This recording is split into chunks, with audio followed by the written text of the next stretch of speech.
नमस्कार दोस्तों, स्वागत है आप सबका जैन इन्वेस्टर्स यूट्यूब चैनल में।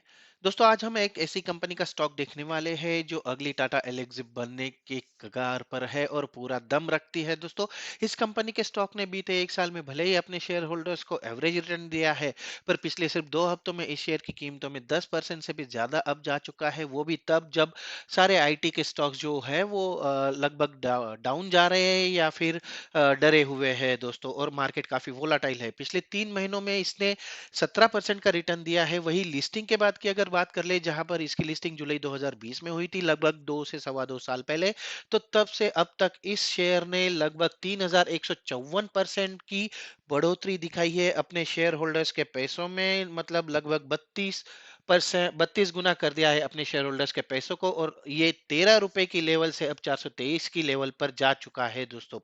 तो ये शेयर है के solves India private limited company का शेयर। दोस्तों, आइए जानते हैं इस शेयर के बारे में।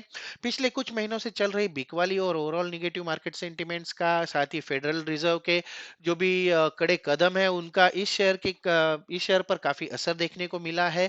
और ये अपने ऑल टाइम हाई लेवल से 519 की लेवल से लगभग 25% तक नीचे आ चुका है। लेकिन पिछले कुछ हफ्तों के वोलाटाइल मार्केट में भी इस शेयर में रिबाउंड दिख रहा है और कीमतें ऊपर जाती हुई दिख रही है। दोस्तों, आज हम कंपनी के बिजनेस के बारे में बात करेंगे, इसके पास परफॉर्मेंस के बारे में बात करेंगे, फाइनेंशियल्स और उसके साथ साथ स्ट्रॉन्ग और वीक पॉइंट्स की बात कर लेंगे, फ्यूचर प्लान्स के बारे में बात करेंगे, और कंपनी के शेयर की टारगेट प्राइस कहां पर जाके सेट होती है ये भी हम देख लेंगे। दोस्तों, तो आइए शुरू करते हैं आज का वीडियो।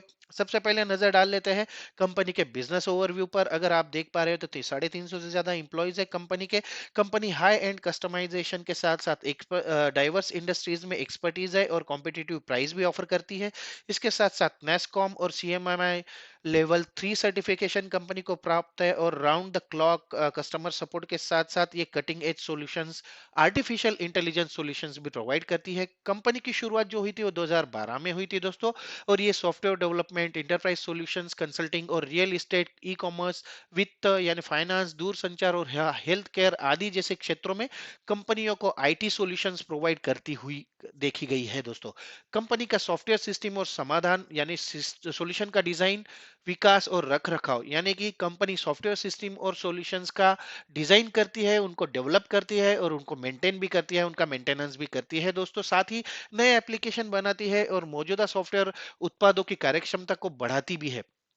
ये Salesforce, AI, AR, VR, IoT, chatbot आदि तकनीकों पर भी काम करता है, आदि टेक्नोलॉजीज पर भी काम करता है दोस्तों। अगर वित्त वर्ष 2022 की बात कर ले, पिछले एक साल की, तो इस एक साल के दौरान इस कंपनी ने 20 से ज्यादा देशों में व्यापार किया है। 35 से ज्यादा आईटी सर्विसेज को के ग्राहकों के साथ इस कंपनी ने अपने ग्राहकों को संतुष्ट किया है, और उसके साथ साथ इसके जो टॉप 5 ग्राहक है या कस्टमर्स है वो इसके रेवेन्यू का 48% तक योगदान देते हैं। और इसका कस्टमर बेस भी है वो काफी डाइवर्सिफाइड है। इसके बारे में आगे जाके हम जरूर बात करेंगे दोस्तों। अब जल्दी से बिजनेस हाइलाइट्स पर अगर नजर डाल ले, तो जैसे कि मैंने बताया 2012 में इसको बनाया गया। इसके 350 से ज्यादा इंप्लॉइज है, 200 से ज्यादा सर्टिफिकेशन है इसके पास, 500 से ज्यादा प्रोजेक्ट कंपनी अब तक डिप्लॉय कर चुकी है, और कंपनी के पास 100 से ज्यादा हैप्पी क्लाइंट्स है। इसके साथ साथ 90% जो क्लाइंट है वो इसको रिपीटेटिव बिजनेस देते हैं, तो क्लाइंट रिटेंशन रेट भी इसका 90% का है। 15 प्लस कंट्रीज में ये सर्व करती है। 10,000 से ज्यादा प्रोडक्ट इसने सोल्ड किए हैं, और इसके साथ साथ इसके जो ऑफिसेस है वो 5 जगहों पर है ग्लोबली।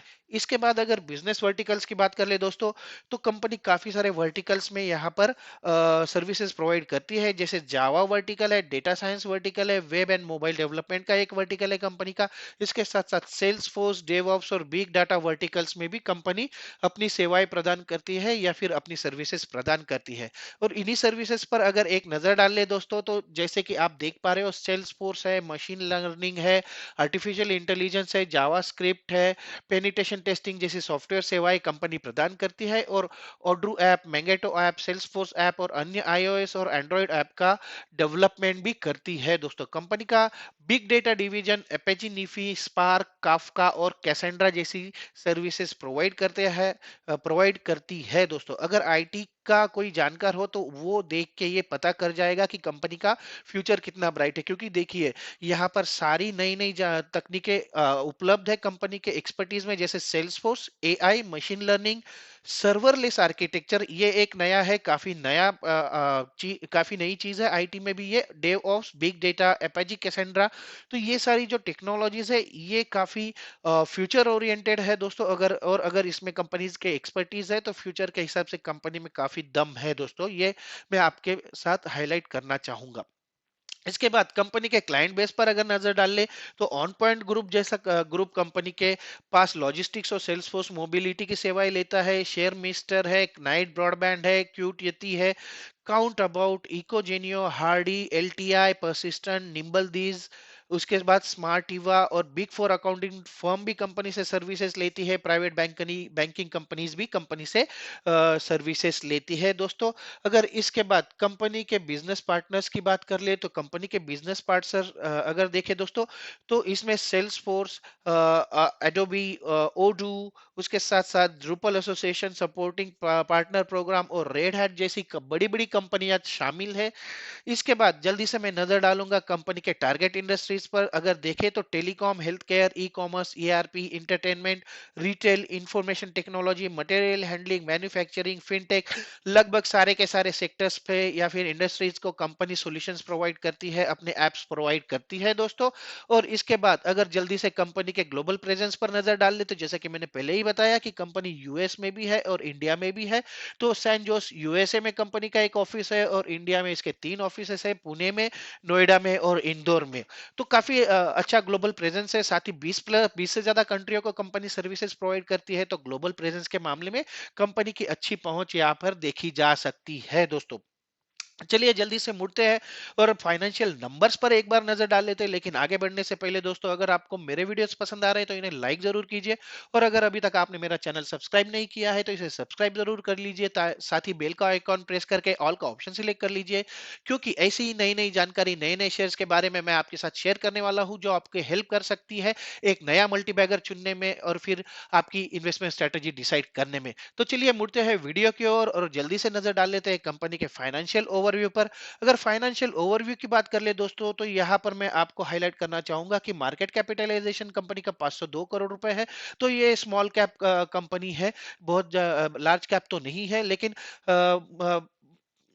आगे बढ़ते हैं, करंट प्राइस देखते हैं कंपनी के शेयर की। तो 423 रुपए की करंट प्राइस है, 519 की लेवल ये छू चुका है 52 वीक हाई के तौर पर, और 293 रुपए इसका 52 वीक का लो है। स्टॉक का पी जो है वो 30 का है और इंडस्ट्री पी जो है वो 28.2 का है। तो ये काफी मिलता जुलता है इंडस्ट्री पी से, बहुत ज्यादा हायर लेवल पर पीई भी नहीं है। इसके साथ साथ कंपनी की बुक वैल्यू जो है 13.8 रुपए की है। डिविडेंड भी प्रोवाइड करती है कंपनी, 1.79% का इसका डिविडेंड यील्ड है। अगर आरओसी और आरओई की बात कर ले तो आरओसीई 140% का, आरओई 106% का। शानदार नंबर से दोस्तों, मेरी बात पे गौर कीजिए। इसके साथ साथ कंपनी के शेयर की फेस वैल्यू जो है वो 10 रुपए की है। और एक पॉइंट हाईलाइट करना चाहता हूं कि पिछले 2 से 2.25 साल पहले कंपनी लिस्ट हुई थी और उसके बाद कंपनी ऑलरेडी 2 बार बोनस शेयर दे चुकी है इसके इन्वेस्टर्स को। एक बार इसने 3 के बदले 1 शेयर दिया था और दूसरी बार 1 के बदले 1 शेयर दिया था दोस्तों, और face value as it is है 10 रुपए की। और अगर ईपीएस देख ले तो 14 रुपए का इसका ईपीएस है और प्रॉफिट ग्रोथ पिछले 1 साल की 50.8% की है। चलिए आगे बढ़ते हैं, क्वार्टरली रिजल्ट्स के बारे में हम बात करेंगे। यहाँ पर जल्दी से जून 2021 के आंकड़ों की बात कर ले तो यहाँ पर कंपनी का टोटल सेल्स जो था वो 9.60 करोड़ रुपए था और कंपनी का टोटल प्रॉफिट जो था वो लगभग 4 करोड़ रुपए था। ये नेट प्रॉफिट की बात कर रहा हूँ। ऑपरेटिंग प्रॉफिट 4.46 करोड़ था और ऑपरेटिंग प्रॉफिट मार्जिन काफी तगड़ा है कंपनी का, 46.46% का। अब देखेंगे पिछली तिमाही के आंकड़े, मार्च 2022 के आंकड़े अगर देख ले तो कंपनी का जो सेल्स है वो बढ़कर हो चुका था 13.59 करोड़ रुपए, 9.60 से 13.59 करोड़ रुपए हो गया। इसके बाद ऑपरेटिंग प्रॉफिट 5.79% हो गया, और इसका जो नेट प्रॉफिट था वो 4.32 करोड़ रुपए हो गया था। अगर जून 2022 के पिछले इस तिमाही की बात कर ले तो 16.11 करोड़ रुपए का टोटल सेल किया है कंपनी ने। इसके साथ साथ कंपनी का जो प्रॉफिट है वो 7.24 करोड़ हो चुका है ऑपरेटिंग प्रॉफिट, और नेट प्रॉफिट जो हुआ है वो 5.44 करोड़ रुपए रहा है दोस्तों। तो अगर देखें तो काफी अच्छा उछाल देखा गया है, 9.60 करोड़ रुपए से 16.60 करोड़ रुपए। तो लगभग 70-80% का एक साल में ही कंपनी का सेल्स ऑलरेडी बढ़ चुका है। और अगर ऑपरेटिंग प्रॉफिट भी बात करें तो ये कंसिस्टेंटली हायर साइड है, 40% से ज्यादा ही ऑपरेटिंग प्रॉफिट मार्जिन है कंपनी का। तो काफी अच्छा बिजनेस है कंपनी का। इसके बाद आगे बढ़ते हैं, जल्दी से ईयरली रिजल्ट्स पर नजर डाल लेते हैं दोस्तों। अगर देखेंगे ईयरली रिजल्ट्स की बात कर लेते हैं तो यहाँ पर मार्च 2020 में कंपनी लिस्ट हुई थी, जब उसका जो टोटल सेल्स था वो 8 करोड़ रुपए था, ये 8 करोड़ रुपए था ईयरली बेसिस पर। उसके बाद मार्च 2021 में 8 करोड़ रुपए से 24 करोड़ रुपए हो गया, और मार्च 2022 में हो गया या 45 करोड़। अगर देखें तो पिछले 2 सालों में 8 करोड़ से 45 करोड़, लगभग लगभग 6 गुना हो चुका है कंपनी का टोटल सेल्स या फिर टोटल रिवेन्यू। अगर ऑपरेटिंग प्रॉफिट की बात कर ले तो 1 करोड़ से छलांग लगाकर ये हो चुका है 19 करोड़। इसके बीच 2021 में ये 11 करोड़ रुपए था। और अगर इसके नेट प्रॉफिट की बात कर ले तो यहाँ पर 2020 में इसका नेट प्रॉफिट जो था 1 करोड़ रुपए, मार्च 2021 में ये बढ़कर हो गया 8 करोड़ रुपए, और उसके बाद मार्च 2022 में ये बढ़कर हो गया है 15 करोड़ रुपए दोस्तों। तो काफी शानदार परफॉर्मेंस दिख रहा है एटलीस्ट पिछले 3 सालों में कंपनी का। अगर देखें तो 1 करोड़ से 8 करोड़ मतलब लगभग 8 गुना प्रॉफिट, और 8 करोड़ से 15 करोड़ मतलब लगभग 2 गुना प्रॉफिट पिछले एक साल में हो चुका है कंपनी का। इसके बाद जल्दी से आगे बढ़ते हैं, हिस्टोरिकल रिजल्ट्स भी मैं आपके साथ शेयर करना चाहूंगा क्योंकि यहाँ पर भी मुझे काफी अच्छे आंकड़े नजर आ रहे हैं। अगर आप देखेंगे कंपाउंडेड सेल्स ग्रोथ की बात कर ले तो 5 सालों का आंकड़ा 93% का है, 3 सालों का आंकड़ा 103% का है, और पिछले एक साल का आंकड़ा जो है 77% का है। तो कंपाउंडेड सेल्स ग्रोथ के आंकड़े तो बहुत ही शानदार नजर आ रहे हैं, कंपाउंडेड प्रॉफिट ग्रोथ के आंकड़े भी उससे कम नहीं है। पिछले 5 सालों के लिए 277% का प्रॉफिट ग्रोथ दिखाया है कंपाउंडेड, उसके बाद 3 सालों के लिए 357% का, और पिछले एक साल में कंपनी का प्रॉफिट ग्रोथ जो रहा है वो 51% का रहा है। अगर स्टॉक प्राइस सीएजीआर की बात कर ले तो पिछले एक साल में ये एवरेज है 23% का इसका स्टॉक प्राइस सीएजीआर है। लेकिन रिटर्न ऑन इक्विटी पे भी अगर देखें तो 110% पिछले 5 सालों से इसे मेंटेन किया है, 3 सालों के लिए 111% मेंटेन करे हुए है कंपनी, और पिछले एक साल में इसने फिर से 106% का आरओई दिया है अपने शेयर होल्डर्स को। चलिए जल्दी से आगे बढ़ते हैं, रिवेन्यू ब्रेकअप पर बात कर लेते हैं। अगर यहाँ पर देखेंगे तो 4 तरह के रिवेन्यू ब्रेकअप हमारे पास उपलब्ध है। जैसे कि अगर टेक्नोलॉजी वाइज अगर रिवेन्यू ब्रेकअप देख ले तो mobile and open source technology से 14% का रिवेन्यू आता है, आर्टिफिशियल इंटेलिजेंस और मशीन लर्निंग जो कि फ्यूचर की टेक्नोलॉजी मानी जाती है उससे 11% का रिवेन्यू। सबसे ज्यादा रिवेन्यू कंपनी कमाती है वो सेल्स फोर्स के डिवीजन से है। उसके बाद क्यूए यानी टेस्टिंग और ऑटोमेशन से 5%, बिग डेटा से 16%, ये भी फ्यूचर की टेक्नोलॉजी मानी जाती है, और जावा एंड माइक्रो सर्विसेज से कंपनी का 15% का रेवेन्यू जनरेट होता है।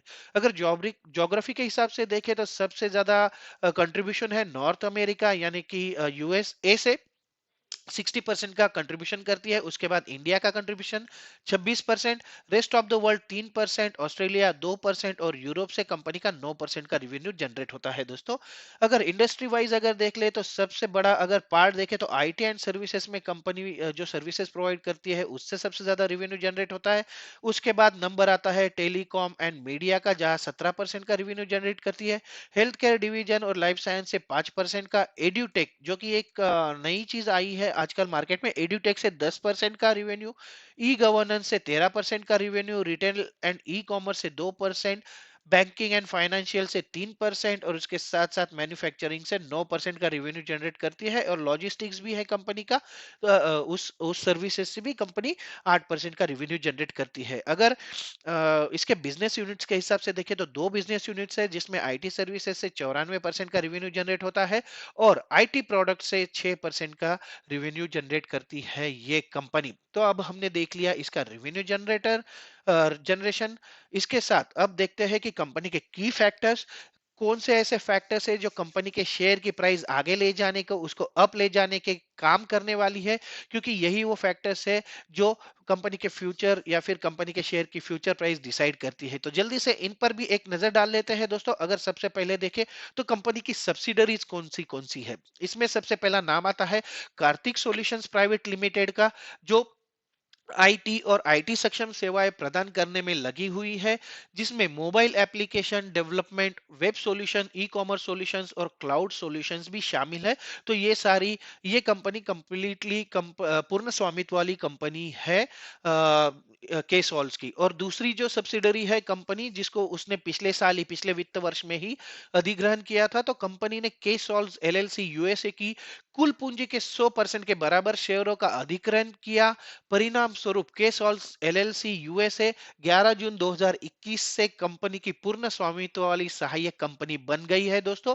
उस टाइम ये काफी बोल्ड मूव था, क्योंकि 100% अधिग्रहण करना इतना इजी नहीं माना जाता है इन नॉर्मल सर्कमस्टांसेस। चलिए आगे बढ़ते हैं जल्दी से और देखते हैं कंपनी के पॉजिटिव और निगेटिव पॉइंट्स। अगर सबसे पहले पॉजिटिव पॉइंट्स की बात कर ले तो कंपनी लगभग कर्जा मुक्त है दोस्तों। इसमें इसके ऊपर ज्यादा लोन नहीं है, डेट फ्री कंपनी ऑलमोस्ट है। इसके बाद कंपनी को अच्छी तिमाही देने की उम्मीद है। इसके साथ साथ अगर पिछले 5 वर्षों का कंपनी का प्रॉफिट ग्रोथ देखे, उसका सीएजीआर देखे, तो 277% का ये सीएजीआर रहा है दोस्तों पिछले 5 सालों में। तो काफी शानदार नंबर है यहाँ पर। इसके बाद अगर देखें तो कंपनी का आरओई का जो ट्रैक रिकॉर्ड है वो भी काफी शानदार नजर आया है। पिछले 3 सालों का आरओई जो है वो 111% का दिखा रही है। और इसके साथ साथ अगर कंपनी का डिविडेंड पे आउट देखे, लाभांश भुगतान देखे, तो ये लगभग 39.6% का एक स्ट्रॉन्ग लाभांश भुगतान करती है, डिविडेंड पे आउट करती है ये कंपनी। इसके साथ साथ कंपनी के कुछ निगेटिव पॉइंट्स भी है, उन पर भी हम अब नजर डालेंगे। सबसे पहले अगर देखें तो कंपनी के स्टॉक की जो बुक वैल्यू, कंपनी का जो स्टॉक है वो बुक वैल्यू के 30.6 गुना पर कारोबार कर रहा है। तो काफी हायर लेवल पर ये कारोबार कर रहा है दोस्तों। और अगर सेकंड निगेटिव पॉइंट जो हमने नोटिस किया है वो है कि प्रमोटर की जो हिस्सेदारी है वो मार्च 2021 में 68% थी, जो घटकर मार्च 2022 को समाप्त वित्तीय वर्ष में 62% हो गई है दोस्तों। तो ये एक नेगेटिव साइड में जाता हुआ एक पॉइंट है जो मैं जरूर हाईलाइट करना चाहता था यहाँ पर। इसके बाद अगर देखें तो कंपनी का फ्यूचर प्लान क्या है, उस पर भी हम नजर डाल लेंगे। कंपनी किस चीजों पर फोकस करने वाली है उसके बारे में बात करेंगे। आने वाले वर्षों के लिए कंपनी का ध्यान जो है वो अत्याधुनिक तकनीकों जैसे artificial intelligence, machine learning, big data आदि पर पेशकशों को बढ़ाने या फिर उनके ऑफरिंग्स को बढ़ाने और नई टेक्नोलॉजीज के साथ साझेदारी करने पर कंपनी फोकस करने वाली है। और ये जरूरी भी है। आईटी बैकग्राउंड का अगर है आपको नॉलेज तो उसमें फ्यूचर जो है आर्टिफिशियल इंटेलिजेंस के साथ साथ मशीन लर्निंग, बिग डेटा, ये तीनों जो है वो फ्यूचर की टेक्नोलॉजीज मानी जाती है, जैसा मैंने पहले भी बताया था। इसके अतिरिक्त अगर अगला पॉइंट देख ले दोस्तों, तो कंपनी उत्तरी अमेरिका और यूरोप में ऑनशोर डिलीवरी सेंटर खोलने का लक्ष्य लेकर आगे बढ़ रही है। और इसी के साथ ये कदम रखने वाली है एक हाइब्रिड डिलीवरी मॉडल के लिए ये प्रयास कर रही है दोस्तों। तो ये था कंपनी के फ्यूचर प्लान्स जो काफी अट्रैक्टिव मुझे नजर आ रहे हैं दोस्तों। इसके बाद अगर देखें तो कंपनी के शेयर की टारगेट प्राइस के बारे में हम बात करने वाले हैं। अब तक हमने इसके पास परफॉर्मेंस को देखा, कंपनी की फ्यूचर प्लान्स के बारे में बात किया। इसके बाद अगर हमें एक बात तो नजर आ रही है कि कंपनी के प्लान जो है वो काफी एग्रेसिव है और कंपनी उनको लेकर काफी अच्छे से आगे बढ़ रही है। अगर कंपनी के फाइनेंशियल आंकड़ों पर मैं फिर से जाऊं तो उसमें इसकी झलक देखी जा सकती है, जहां पर कंपनी का पिछले साल का प्रॉफिट 8 करोड़ से बढ़कर 15 करोड़ रुपए हो चुका है, मतलब ऑलमोस्ट 2 गुना हो चुका है। इसके साथ साथ सिर्फ प्रॉफिट 2 गुना नहीं हुआ है, इसका सेल्स जो है वो भी लगभग 2 गुना हो चुका है दोस्तों। तो ऐसा कोई तुक्का नहीं है कि कंपनी का प्रॉफिट बढ़ रहा है और सेल्स कम हो रहा है। तो सेल्स के साथ साथ प्रॉफिट बढ़ रहा है, तो ये एक हेल्दी पॉइंट है। इसके साथ साथ कंपनी ने बीते 2 साल में अगर देखें दोस्तों तो बहुत ही शानदार नतीजे दिए हैं। 2 साल लगभग 2 साल 2-3 महीने पहले ये कंपनी लिस्ट हुई थी मार्केट में, और जहां पर ये 13 रुपए पर लिस्ट हुई थी और अब जा चुकी है लगभग 400 से ऊपर। तो इन सब निगेटिविटी के बीच भी कंपनी जो है वो काफी अच्छा परफॉर्मेंस कर रही है। अगर आईटी इंडस्ट्रीज की बात कर ले तो वो वैसे ही डाउन चल रहे हैं, उन पर काफी ज्यादा दबाव है, प्रेशर है। लेकिन इस वोलाटिलिटी के बीच, इस निगेटिविटी के बीच भी कंपनी पिछले 3 महीनों में 17% से ज्यादा की बढ़ोतरी दर्ज कर चुकी है अपने शेयर प्राइस पर। एक बार ये निगेटिविटी कम हो जाए और अमेरिका में जो स्लो डाउन का डर सता रहा है, अगर वो खत्म हो जाए दोस्तों, तो ये शेयर फिर से एक बार भाग सकता है, पर ऊपर जा सकता है। अगर आपने इस शेयर में इन्वेस्ट करने का मन बना लिया है, तो मैं आपको यही सजेस्ट करूंगा कि थोड़ा थोड़ा करके इसमें इन्वेस्ट कीजिए, थोड़ा थोड़ा करके इस शेयर को अकोमोडेट करके रखें, ताकि किसी भी निगेटिव सिचुएशन का बहुत ज्यादा एकदम से इंपैक्ट ना हो और आप इसमें मुनाफा कमा सके। टारगेट प्राइस की अगर बात कर ले दोस्तों, तो अगले 4 से 6 महीनों के लिए अगर मैं देख पाऊं तो ये शेयर 25 से 30% का रिटर्न आपको जरूर दे सकता है, ऐसी उम्मीद है। लेकिन पीछे जो फैक्टर्स हमने डिस्कस किए हैं उस पे काफी ज्यादा डिपेंडेंसी है। स्पेशली इसका जो रिवेन्यू है, अकेली नॉर्थ अमेरिका या फिर यूएसए इसका 60% का रिवेन्यू जनरेट करता है, तो वहां क्या हालात बनते हैं उसका काफी ज्यादा असर इस शेयर पर होगा। तो उसमें अगर सब कुछ ठीक रहा तो 550 की लेवल जरूर ये आने वाले कुछ महीनों में या फिर 6 से 8 महीनों में छू सकता है, ऐसा हमारा अनुमान है दोस्तों। तो ये था केसॉल्स इंडिया लिमिटेड कंपनी के शेयर का फुल एनालिसिस। अगर आपके मन में इस स्टॉक को लेकर कोई सवाल है तो आप कमेंट बॉक्स में बताइए, मैं जरूर आपके सवालों के जवाब देने की कोशिश करूंगा। आशा करता हूं कि ये वीडियो आपको आपको पसंद आएगा, आपकी हेल्प करेगा आगे की स्ट्रेटेजी डिसाइड करने के लिए। तो आज के वीडियो में यही रुकता हूं दोस्तों, मिलते हैं अगले वीडियो में एक नए शेयर के साथ, एक नई जानकारी के साथ। तब तक के लिए नमस्कार।